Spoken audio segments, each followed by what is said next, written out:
Good evening friends, मैं रोहित प्रताप सिंह आप सभी का स्वागत करता हूं आरआर क्लासेस में। फ्रेंड्स, हम लोग साइकोलॉजी पढ़ रहे थे, उसी को आगे कंटिन्यू करेंगे और हम शुरू करते हैं अपना यूनिट 5 और इसका नाम है व्यक्तित्व।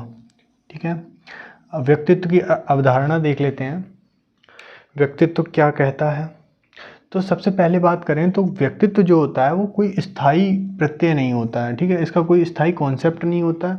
व्यक्तित्व की परिभाषा और व्यक्तित्व जो है वो समय समय पर बदलता रहता है। ठीक है, समय समय पर व्यक्तित्व का स्वरूप बदलता रहता है। कैसे? आज आपका व्यक्तित्व कैसा है? ठीक है, लड़का लड़की को इम्प्रेस करे या लड़की लड़के को इम्प्रेस करे, है ना, तो वो अपने व्यक्तित्व में ना परिवर्तन, मतलब जो वो जैसा है ना उससे थोड़ा सा ऊपर अपने आप को अच्छा दिखा के इम्प्रेस करने की कोशिश करता है कि नहीं। परिवेश के साथ अनुकूल समावेशन। अगर आप परिवेश के साथ, आप जिस वातावरण में रह रहे हैं उसके साथ अगर आप समावेशन कर ले रहे हैं तो वह एक उत्तम व्यक्तित्व का व्यक्ति माना जाएगा। ठीक है, चलिए अब व्यक्तित्व का अर्थ समझ लेते हैं। व्यक्तित्व का अर्थ अलग अलग दृष्टिकोण से है। जैसे दार्शनिक दृष्टिकोण से अगर हम देखें तो आत्मज्ञान का दूसरा नाम व्यक्तित्व है। मतलब अगर व्यक्ति अपने आप को जान ले, अपने आप को समझ ले, तो वो कहा जाता है कि वह व्यक्तित्व, वो एक परिपूर्ण व्यक्तित्व वाला व्यक्ति है। जैसे पहले के लोग, मतलब प्राचीन काल की बात करें तो अगर उसको आध्यात्म का ज्ञान या अपने आप को वो जान लेता था तो लोग उसको सम्मान देते थे, कहते थे कि एक अच्छी पर्सनालिटी का व्यक्ति है। ठीक है, व्यक्तित्व जो होता है वो पूर्णता का प्रतीक है। मतलब अगर आपको आत्मज्ञान हो गया, अगर आपको आत्मज्ञान हो गया तो आप पूर्ण हैं, है ना, अपने आप में आप पूर्ण हैं। पूर्णता का आदर्श ही व्यक्तित्व को प्रदर्शित करता है, वही चीज़ है। ठीक है, समाज शास्त्रीय दृष्टिकोण। समाज शास्त्रीय दृष्टिकोण क्या कहते हैं कि तत्वों, ऐसे तत्वों का संगठन जिसके द्वारा व्यक्ति को समाज में कोई स्थान प्राप्त होता है। मतलब अगर आपकी अच्छी बुद्धि है ना, आप अच्छा आचरण करते हैं, आप लोगों का सम्मान करते हैं, तो ये ऐसे तत्व हो गए आपके अंदर कि आप जो है समाज में समाज में आप एक अच्छी पर्सनालिटी बन गए। ठीक है, वो होता है कि कोई स्थान प्राप्त हो गया, आपको लोग मानने लगे। ठीक, दूसरों को सम्मान देने से आपको भी सम्मान मिलेगा, ये बात है कि नहीं है। सम्मान पाने के लिए सम्मान देना पहले होता है, ये नहीं कि एक्सपेक्ट करने से पहले आपको उसमें इन्वॉल्व होना पड़ता है। जैसे आपने सोचा कि दूसरे मेरी रिस्पेक्ट करें, उससे पहले आप उसकी रिस्पेक्ट करना शुरू कर दीजिए तो आपकी रिस्पेक्ट वो ऑटोमेटिक करने लगेगा। मनोवैज्ञानिक दृष्टिकोण की बात करें तो ये कहता है कि वंशानुक्रम एवं वातावरण का ही एक रूप है व्यक्तित्व। जैसे मतलब ये कहते हैं कि वंशानुक्रम और वातावरण का जो मिश्रण निकलता है वो व्यक्तित्व होता है। जैसे आज कुत्ते जल्दी एक्टिव हो गए हैं ना, डिस्टर्ब करने के लिए। चलिए कोई नहीं, वंशानुक्रम की बात करें, जैसे एक होशियार माता पिता का बच्चा है। ठीक है, फिल्मी स्टोरी देख लेते हैं। होशियार माता पिता का बच्चा है, वो खो गया, है ना, और उसको वातावरण कैसा मिला? जुड़वा 2 की कहानी है ना, जुड़वा या जुड़वा 2 मतलब एक ही बात है। तो एक बच्चा तो बहुत ज़्यादा होशियार हो गया, क्यों? क्योंकि उसको एक अच्छा वातावरण मिला। वंशानुक्रम तो सेम था, वंशानुक्रम सेम था क्योंकि एक ही पेरेंट्स के 2 जुड़वा बेटे। ठीक, एक को अच्छा एनवायरनमेंट मिला, एक को थोड़ा अच्छा एनवायरनमेंट नहीं मिला। तो जिसको अच्छा एनवायरनमेंट मिला वो एक अच्छी पर्सनालिटी बना, और जिसको अच्छा एनवायरनमेंट नहीं मिला वो एक लो पर्सनालिटी का व्यक्ति बना। जो भी पर्सनालिटी उसकी बनी वो उस हिसाब की बनी। ठीक है, समझ गए। जैसे वो चाली वगैरह, जो भी मुंबई में क्या बोलते हैं उसको, चाल वगैरह में रहता था ना, तो वो उसकी पर्सनालिटी वैसी गुंडा टाइप की बन गई। लेकिन जो बाहर चला गया था, जिसको वो उसके साथ रह रहे थे अच्छे इन्वायरमेंट में, तो वो एक होशियार बच्चा बन गया था, है ना। तो वो दोनों की पर्सनालिटी चेंज हो गई। ठीक है, चलिए आगे देखते हैं। मनोविश्लेषणवाद दृष्टिकोण, इसके बारे में मैंने आपको पहले ही बताया, मतलब पहले बता चुके हैं। कौन कौन है इसके, एक कमेंट करिए कौन है। 3 लोग बताए थे, एक तो सिगमंड फ्राइड हो गए, एक जुंग हो गए, एक कौन है? एक बताइए, कमेंट करिए।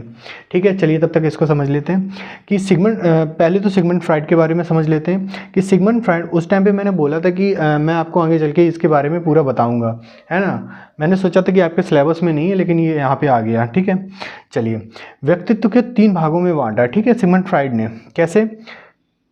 इदम, अहम, परम अहम। इसको इंग्लिश में इड कहते हैं, इसको ईगो कहते हैं, और इसको सुपर ईगो कहते हैं। पहली चीज, इड के अंदर अचेतन मन आता है, बहुत ज़्यादा ज़रूरी है, बहुत ज़्यादा कन्फ्यूजन वाला है ये तीनों टर्म, अचेतन, चेतन, अवचेतन। ठीक है, अचेतन मन में क्या आता है, पहले ये समझिए अचेतन मन होता क्या है। अचेतन मन ऐसा मन होता है जिसमें आप कोई चीज़ भूल चुके हैं और जोर देने पर वो चीज़ याद ना आए। ठीक है, अब बात अनकॉन्शियस माइंड। ठीक है, एकदम बेहोशी की हालत बोल सकते हैं, है ना, मूर्छित, लेकिन इसमें जो भूली हुई चीज़ें याद नहीं आती हैं। चेतन मन, प्रेजेंट टाइम में आपके दिमाग में जो चीज़ें चल रही हैं वो चेतन मन होता है। अवचेतन मन क्या होता है? अवचेतन मन सबकॉन्शियस माइंड होता है, आपके माइंड में होती हैं चीज़ें, लेकिन अगर आप उसको फोर्सफुली याद करेंगे तो वो याद आ जाएगी, तो वो हमारी होती है अवचेतन मन, सबकॉन्शियस माइंड। ठीक, ये तीनों टर्म समझ में आ गए। ये होता है कि याद ही नहीं आएगा, और ये होता है कि प्रेजेंट टाइम में, और ये होता है कि आप याद करेंगे तो आपको याद आ जाएगा। मेरे पास एक बच्चे का फ़ोन आया था, तो बोल रहा था कि सर आप एक चीज़ बार बार रिपीट करते हैं। तो मैं मतलब जो चीज़ें इम्पॉर्टेंट हो जाती हैं ना, तो वो मैं कहीं ना कहीं रिपीट कर देता हूँ ताकि आपकी सहूलियत के लिए, है ना। चलिए, और कभी कभी मुझे अभी मतलब टीचिंग के मामले में फ्रेश ही हूँ, कोई इतना बड़ा एक्सपीरियंस नहीं है, लेकिन कोशिश करता हूँ आपको अच्छा से अच्छा कॉन्सेप्ट देने की।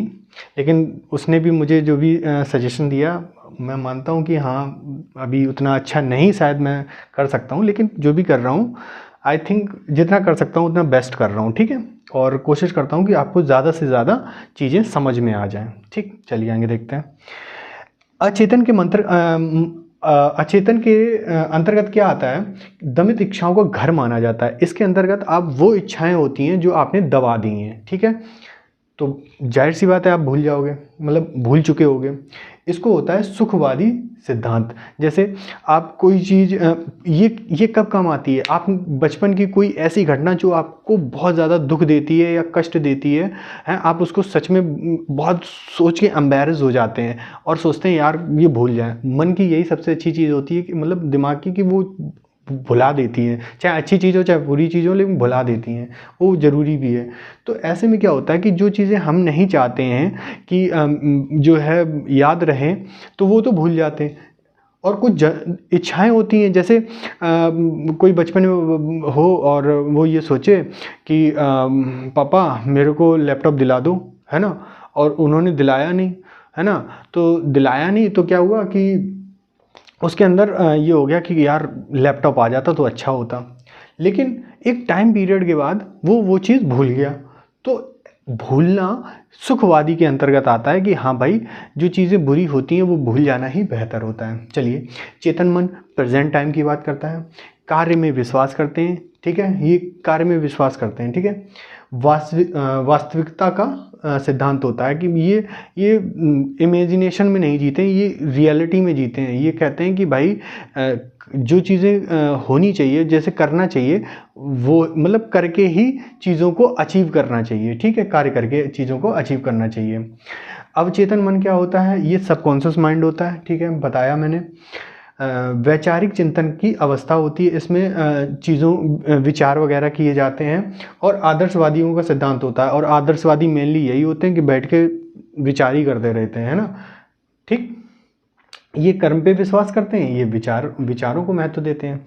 ठीक है, और पता नहीं यार आप लोग को याद है कि नहीं, याद रखिए क्योंकि पेपर आ गए हैं। एडलर हैं, ठीक है, कौन कौन है? सिगमंड फ्राइड है, एडलर है और युंग है। मनोविश्लेषणवाद दृष्टिकोण के अनुसार युंग ने जो है व्यक्तित्व के 2 प्रकार बताए हैं। वैसे युंग के अनुसार 3 प्रकार भी हैं। ठीक है, यहाँ पे अलग टर्म दिया है और यहाँ पर जो है अलग टर्म दिया है। देखिए दोनों समझते हैं और एक ही चीज़, अलग अलग है थोड़ी चीज़ें। पहली चीज़ देखिए व्यक्तिगत आत्मज्ञान, ठीक है। आत्मज्ञान, व्यक्ति अपने आप को व्यक्तिगत रूप से जाने। इसमें मेनली क्या होता है, दबी हुई इच्छाएं इसके अंतर्गत आती हैं, ठीक है। सामूहिक आत्मज्ञान मतलब इसमें क्या होता है, जातीय गुण। इसमें जातीय गुण पाता है। व्यक्ति जिस क्षेत्र विशेष में रह रहा होगा वो उसी क्षेत्र विशेष की संस्कृति हो या माहौल हो उसको एडॉप्ट कर लेता है, ठीक है। जैसे भोजपुरी मतलब बिहार साइड में भोजपुरी की बोली जाती है तो उधर के लोग भोजपुरी बोलने लगते हैं, और पंजाब साइड में जो लोग होते हैं वो पंजाबी बोलते हैं, है ना। तो क्या होता है कि वो और उसी तरह से वो लोग अपने समुदाय के मतलब रहकर, मतलब समुदाय में रहकर ही उसी जाति विशेष में वो लोग वही गुण जो है अडॉप्ट कर लेते हैं, ठीक है।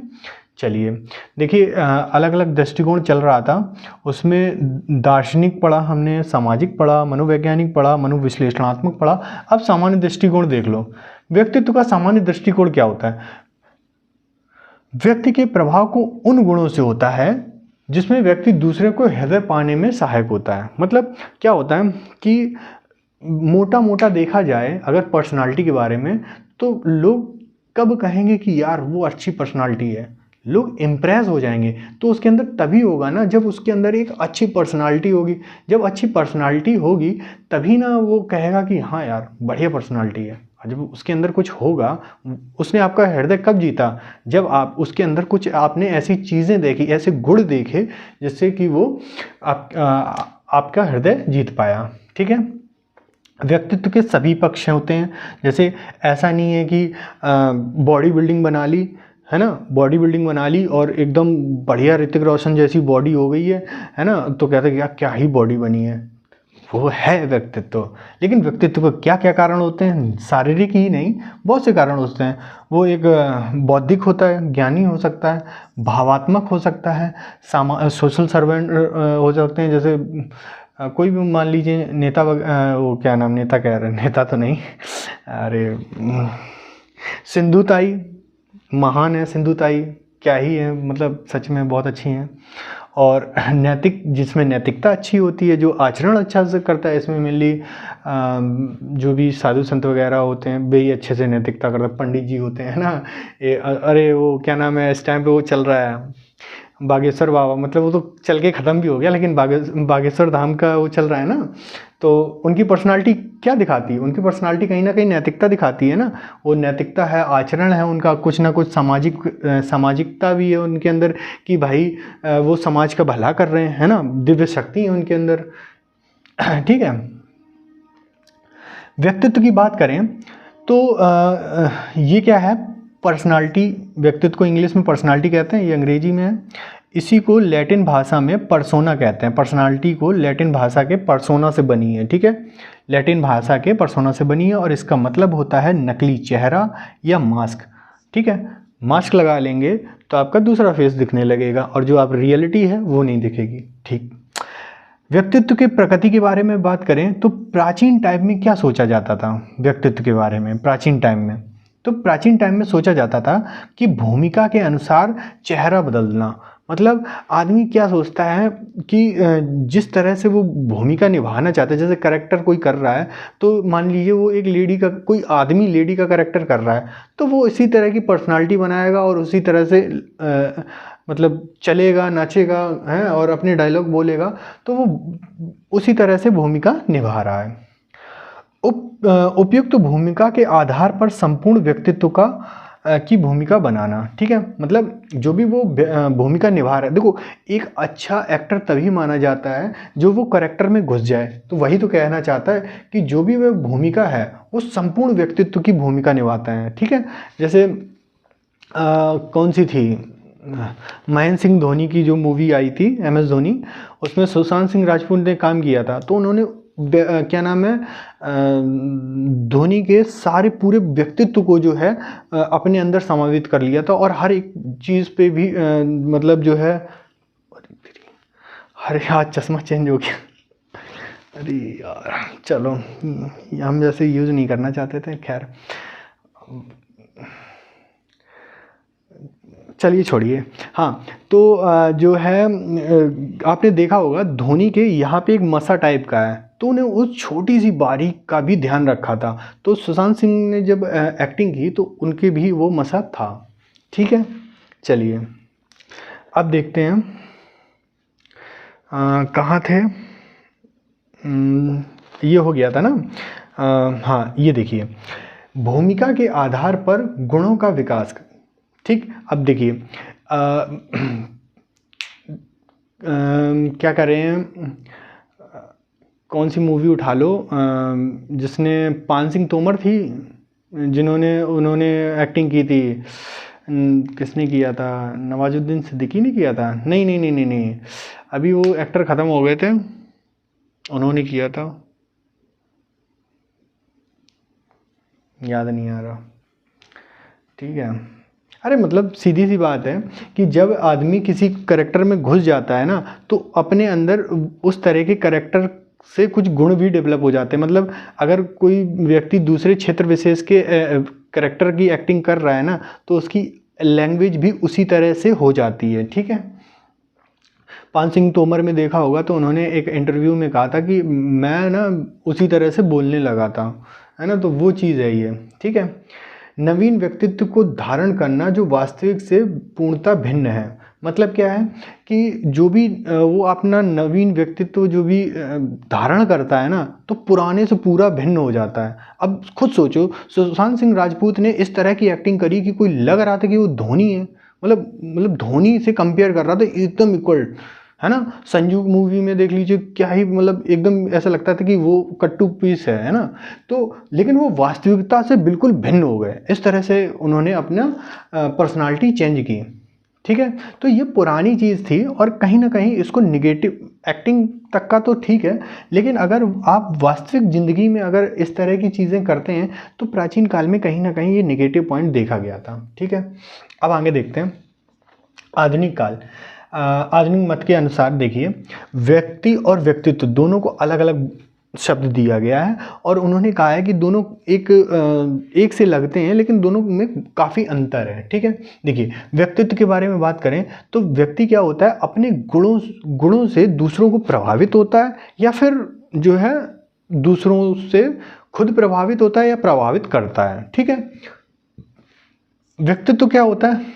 व्यक्तित्व एक मध्यस्थ चर के रूप में कार्य करता है। मतलब देखो, मध्यस्थ चर कौन कौन से हो सकते हैं? बुद्धि।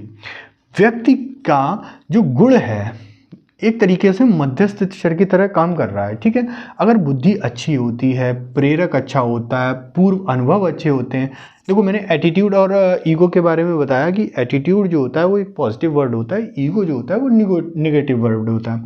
अब आप बात करें मानसिक सुझाव, ये सारे टर्म ऐसे टर्म हैं कि अगर आप इसको पॉजिटिव वे में देखेंगे, अगर आप बुद्धि को देखेंगे कि अच्छी बुद्धि हो, प्रेरक के रूप में मोटिव अच्छा हो, पूर्व अनुभव अच्छा हो, है एटीट्यूड अच्छा हो, और मानसिक सुझाव आपके जो भी होते हैं वो अच्छे हों, तो कहीं ना कहीं आपका व्यक्तित्व भी अच्छा होगा। अगर यही चीज़ों अगर निगेटिव वे में देखें तो आपका व्यक्तित्व भी उसी हिसाब से निगेटिव वे में देखा जाएगा।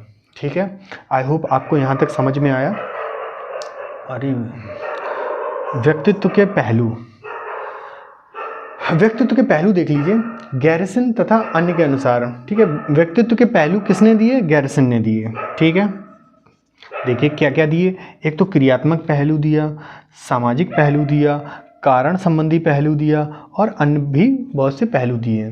क्रियात्मक पहलू की बात करें तो व्यक्ति अपनी क्रियाओं द्वारा व्यक्तित्व को या अन्य लोगों को प्रभावित करके अपना व्यक्तित्व शो करता है। ठीक है, सामाजिक पहलू की बात करें तो समाज में रह करके वह सामाजिक क्रिया द्वारा अपने गुणों द्वारा लोगों को प्रभावित करता है और अपने व्यक्तित्व को शो करता है। ठीक, कारण संबंधी पहलू की बात करें तो इसमें सामाजिक भावना होती है ना। कारण संबंधी बात करें तो कारण संबंधी में क्या होता है, वो सामाजिक या असामाजिक कोई भी क्रिया करे, लेकिन वो क्रिया समाज को पसंद आनी चाहिए। ठीक है, आप अगर जैसे कोई किसी को मार रहा है तो मारना कहीं अच्छा है? लेकिन अगर वो चोर है तो मार रहा है तो कहता कि हाँ अच्छा हुआ इसने इसे पकड़ लिया और मारा उसको कि वो गलत काम कर रहा था, है ना। या फिर कोई बुज़ुर्ग को परेशान कर रहा था तो उसको मारा, लड़की को छेड़ रहा था तो मारा।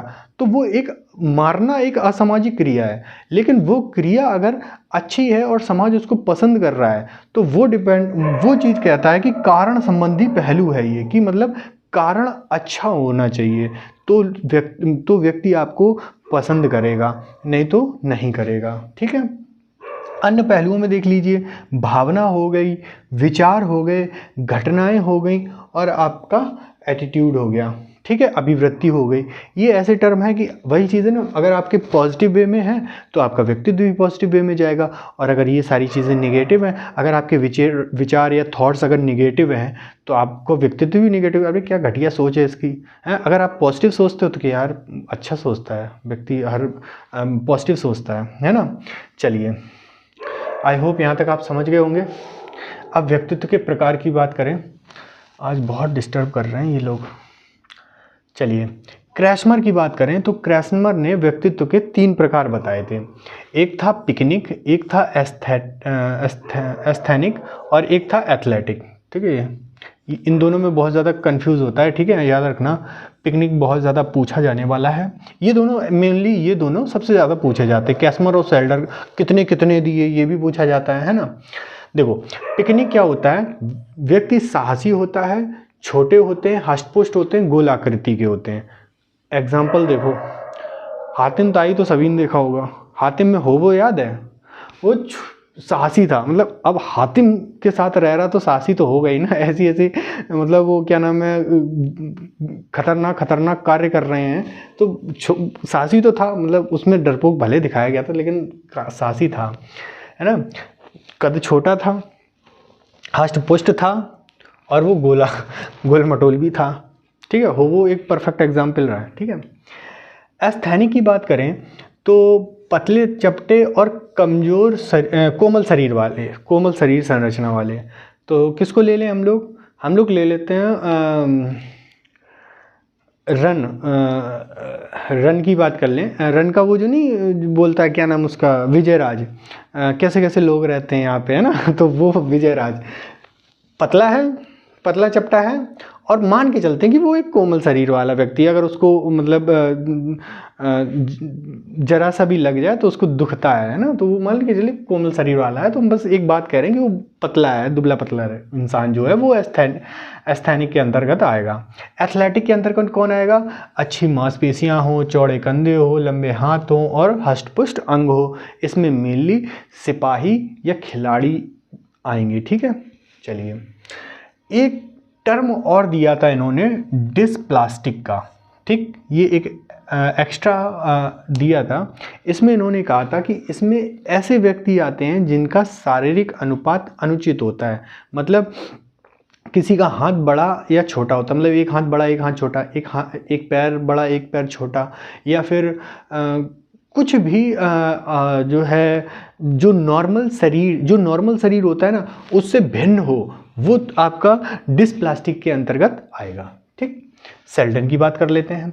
सैंडल ने 3 प्रकार के दिए थे, एंडोमॉर्फिक, मेसोमॉर्फिक और एक्टोमॉर्फिक। सबसे ज़्यादा पूछा जाता है ये तीनों, मतलब ये तो बता ही दिया मैंने। चलो, एंडोमॉर्फिक में क्या आता है, गोल मटोल आते हैं और नरम आते हैं। ठीक है, कोई भी देख लो, एक मान के चलते हैं होबोई को ले लो, गोल मटोल है और नरम है एकदम, है ना। लेकिन ऐसे विशेषता क्या है, ऐसे लोग आराम पसंद होते हैं, उन्हें आराम बड़ा पसंद होता है करना, है ना। भावुक होते हैं, बहुत जल्दी भावुक हो जाते हैं ऐसे लोग, और सुख चाहते हैं कि यार बस सुख मिलता रहे, है ना, काम ना करना पड़े। मेसोमॉर्फिक, गठीले एवं मजबूत शरीर वाले, है ना। इसमें मेनली जो है वही क्या बोलते हैं, खिलाड़ी और सिपाही आ जाते हैं, है ना। ये क्रियाशील होते हैं, है ना, शक्तिशाली होते हैं, आक्रामक होते हैं और फुर्तीले स्वभाव के होते हैं। ठीक। एक्टोमॉर्फिक की बात करें तो दुबले पतले होते हैं तथा कमज़ोर होते हैं, है ना। कौन सा ले लें, वही ले लेते हैं, क्या नाम उसी के एग्जाम्पल, रन के विजयराज। तो संवेदनशील होते हैं ऐसे लोग, नाजुक होते हैं, बौद्धिक होते हैं और पलायनवादी होते हैं। ये देखो, ये बढ़िया टर्म है, पलायनवादी स्वभाव, जहाँ भय देखा नहीं वहीं भाग लिए, है ना, ये वो है। चलिए, विलियम जोन्स का देख लेते हैं। विलियम जोन्स ने 2 तरह के बताए थे व्यक्तित्व, 2 भागों में बांटा था, एक कोमल हृदय वाले, एक कठोर हृदय वाले। ठीक है, कोमल हृदय वाले की बात करें तो ये अमूर्त सिद्धांतों के द्वारा निर्देशित होते हैं। ठीक है, ये मेनली क्या करते हैं, एक तरीके के देखें तो ईश्वरीय सत्ता को मानते हैं। ठीक है, और ये अमूर्त सिद्धांतों के द्वारा निर्देशित होते हैं। ठीक है, ये बुद्धिजीवी होते हैं, आशावादी होते हैं, आदर्शवादी होते हैं और आस्तिक होते हैं। ठीक है, ये भगवान को मानते हैं। ठीक है, अब आदर्शवादी होंगे, आक्रामक होंगे, कोई मार पीट देगा, है ना। कठोर हृदय वाले विचारों की अपेक्षा, ये लोग विचार की अपेक्षा शारीरिक संवेदनाओं पर अधिक रुचि रखते हैं कि आ जाओ बेटा, देख लेंगे तुझे, दिमाग मत लड़ाओ हमसे, लड़ाई करनी तो आ जाओ, ऐसे लोग होते हैं। ये भौतिकवादी होते हैं, निराशावादी होते हैं, अधार्मिक होते हैं और संशयवादी होते हैं। ठीक है, चलिए, न्यूमैन तथा स्टर्न के अनुसार 2 भागों में बांटा, एक विश्लेषणात्मक, एक संश्लेषणात्मक। दोनों के बारे में मैंने आपको पहले ही बताया। विश्लेषण का मतलब क्या होता है, बांटना, और जो बांट के पढ़ा जाए, और संश्लेषण का मतलब क्या होता है, इकट्ठा करके पढ़ा जाए, है ना। देखिए, विश्लेषणात्मक में क्या बोला गया था कि सूक्ष्मतम अध्ययन में रुचि। ठीक, अब कोई चीज़ है बांट के अगर पढ़ोगे, जैसे कोई टॉपिक है, जैसे व्यक्तित्व है, व्यक्तित्व को मैंने अलग अलग पॉइंट में, जैसे अर्थ है, पक्ष हैं और व्यक्तित्व की प्रकृति है, ऐसे हमने पॉइंट निकाले और पॉइंट के अंतर हमने पढ़ना शुरू किया, सूक्ष्मतम ज्ञान किया कि नहीं किया। तो देखो, अब यहाँ पे आके आपको पढ़ना ही पड़ेगा। ठीक है, तो आपने सूक्ष्मतम ज्ञान किया तो क्या किया कि हमने व्यक्तित्व को तोड़ तोड़ के पढ़ा, तो वो क्या है, विश्लेषणात्मक। ठीक, अब क्या है, संश्लेषणात्मक। समीक्षा करना पसंद नहीं करते। ठीक है, ये लोग इतनी गहनता से पढ़ना पसंद नहीं करते हैं। वो कहते हैं कि ऊपर ऊपर हमको इतना बता दो, पर्सनालिटी का मोटा मोटा अर्थ क्या होता है। अच्छा, व्यक्तित्व की मतलब ऐसा व्यक्ति हो कि वो दूसरे को पसंद कर ले, है ना, मतलब दूसरा उसको बहुत जल्दी पसंद कर ले, ऐसी वो पर्सनालिटी बना ले, है ना। तो मोटा मोटा यही होता है कि हाँ ठीक है, व्यक्तित्व ऐसा बना ले तो वो हमारा सामान्य रूप हो गया, पर्सनालिटी हम सीख गए, बस हो गई इतना। ये ऐसे लोग होते हैं संश्लेषणात्मक, मोटा मोटा सीखने वाले। ठीक, अच्छा, युंग के अनुसार देख लीजिए व्यक्तित्व एक अंतर। देखो, इससे ज़्यादा हम बोले, इससे ज़्यादा ये वाला पूछा जाता है, और ये बहुत पूछा जाता है। ठीक है, अंतर्मुखी, बहिर्मुखी और उभयमुखी।